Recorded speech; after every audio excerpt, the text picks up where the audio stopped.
These are hip axial rotations. So in the golf swing, we need the hip to be able to rotate internally, externally. We need it to have the capacity to withstand really repetitive rotation into that joint. So this exercise is really going to help you improve the mobility and the control in rotation in both internal and external rotation.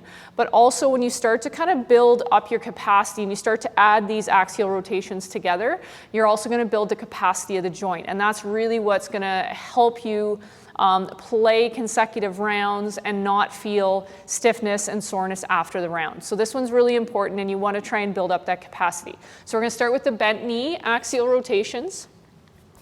So you're going to come down onto your side, starting with the legs at about a 45, or thighs at about a 45-degree angle. You want to think about keeping, so pelvis is, you want to try and keep the pelvis as still as possible. So you can put your hand on the hip bone here, bring that top leg up. Then you want to feel like your whole leg is a unit, and the rotational point is through the hip. So your leg is going to stay a unit, and it's going to rotate through the hip. You want to feel the muscles in the hip actually move the leg. So the leg shouldn't be moving and you're kind of not really focusing on the hip. You want to make sure that you're using the hip to actually move the leg.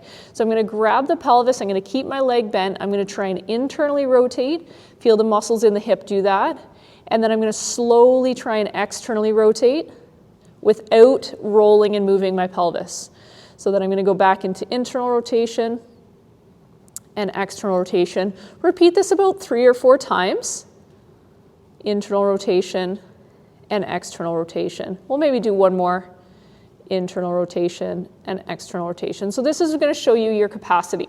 So if you're fatiguing after about 3 of those repetitions, your capacity is pretty low. So you want to be able to build that up. So maybe today it's 3, maybe next week it's 4, and then you can continue to build that up. The next version we're going to do is a straight leg axial rotation. So now you're going to go with the top leg, but you're going to straighten that leg fully. The whole leg is a unit, again through the hip. You're going to rotate the hip in and then out. And really on this one, really make sure that pelvis isn't rolling. So rotate the hip in, try and keep the pelvis still, brace the core, rotate the hip out. You should feel that outer glute.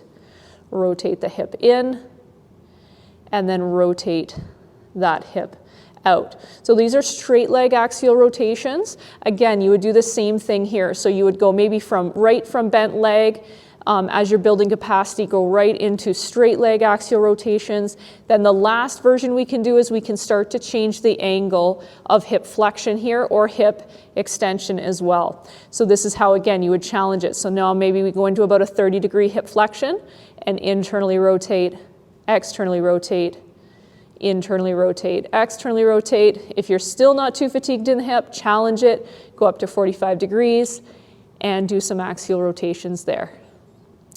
So those ones are really going to help you guys improve that mobility in the hip, but improve your capacity so that you can play repetitive rounds and you can actually get to the end of the round and not feel too much stiffness. So this is a great circuit to keep on hand, and if you ever have trouble with your hip rotation, come back to this one.